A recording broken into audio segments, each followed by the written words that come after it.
The man was trapped in a white room. If he pressed the buttons on the wall, a random item would appear, like potted plants and vases. Each button had a different effect. If he kept pressing the button, items would keep appearing endlessly. He wondered what would happen if he kept pressing, but this time, his hand slipped and pressed another button. A small car came out of the wall and hit him in the leg. He wanted to use these items to escape, but none of them seemed to be useful. He felt anxious and hungry. He threw a balloon towards the wall, and it hit a button. The wall spewed out 2 pieces of sushi. It was a welcome surprise, but it's really weird to eat sushi without soy sauce. He tried pressing the button again, and the wall still spewed out sushi. He tried again, but it was still only sushi. Sushi piled high on a plate. The man was too hungry, so he decided to fill his stomach first. When he couldn't eat anymore, he pressed the button again. A bottle of soy sauce was thrown out. He became furious, feeling that the room was against him all the time. He tried the button on the floor, and suddenly a door appeared behind him. It must be the exit. He was overjoyed, but in his haste, he forgot which button it was. He had to try one by one. A black man ran out from the wall, and then ran into the opposite wall. He tried another button. A stream of water fell on his head. He's going insane. Finally, he pressed the right button. A door appeared on the wall. He turned around and ran towards the door, but when he was halfway there, the button recovered, and the exit disappeared. He caught his breath, pressed the button again, and ran backward at a faster pace, but it was still useless. He turned around and rushed with a squat start. However, the button recovered too fast. He's obviously not going to make it. He tried several methods, using a rope to shorten the distance, pushing a small car to carry himself, but nothing worked. Relying on speed was obviously ineffective. He brought the vase over here, and pressed it onto the button. The exit reappeared, but the force from the button was too strong. It topped the vase easily. To add weight to the vase, he decided to fill it with water. He pressed the button that had water before, and a stream of water came down. Unfortunately, the water landed precisely on his head. No matter how he moved, the water couldn't flow into the vase. The man tried different methods, but the water in the vase wasn't even enough for watering.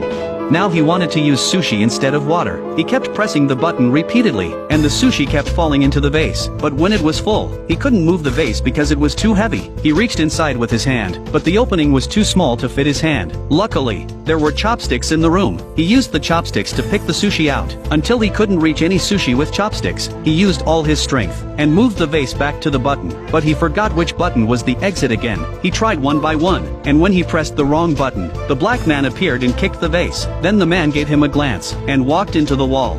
But this kick broke the vase. All his efforts were in vain. The man was driven to madness. He tried the button higher up. A rope descended into the room. But soon, the rope disappeared on its own. He summoned the rope again, ran over and grabbed it. Then he returned to press the exit button. The door appeared on the wall. He gripped the rope tightly and swung over. Just in time, he arrived before the door closed. He went to pull the door handle, but the door didn't open. He needed a key to open it. The door was about to close. He bent down to run out, but was harshly hit on his back. He was so angry and kicked the wall in frustration. Unexpectedly, he accidentally hit a button. A key appeared in midair. He walked over to grab it, but it turned out that the key only existed for a short time. He picked up a piece of fish from a sushi, and marked the key button. Then he summoned the rope, used inertia to swing over. Finally, he managed to get the key. Following the process before, he went to the door easily.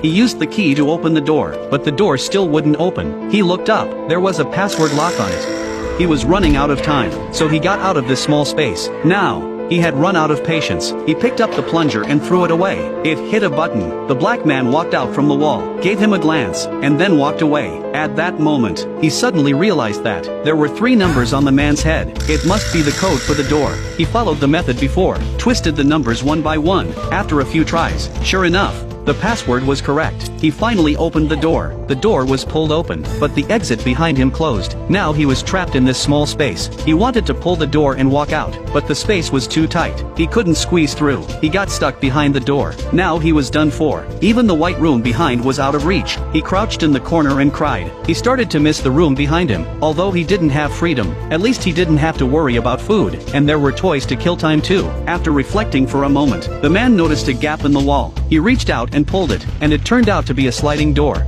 he walked out of the room, and outside was a long corridor. The corridor was flat and narrow. He ran desperately forward, and at the end, there was another gray room. The wall still had lots of buttons, and there was a bright light in the middle of the room. Looking up, there was an exit above his head. This time, he stepped on the buttons and climbed up, slowly and gradually. He climbed higher and higher. The exit became closer and closer. The space above was no longer affected by gravity. He floated quickly upwards. During this process, his hair grew long, and pure white feathers enveloped him. Finally, he flew out of the exit, bathing in a white light. That's the end of the film. It's a film that contained hidden metaphors. The pure white room represented a carefree childhood, where everything came easily.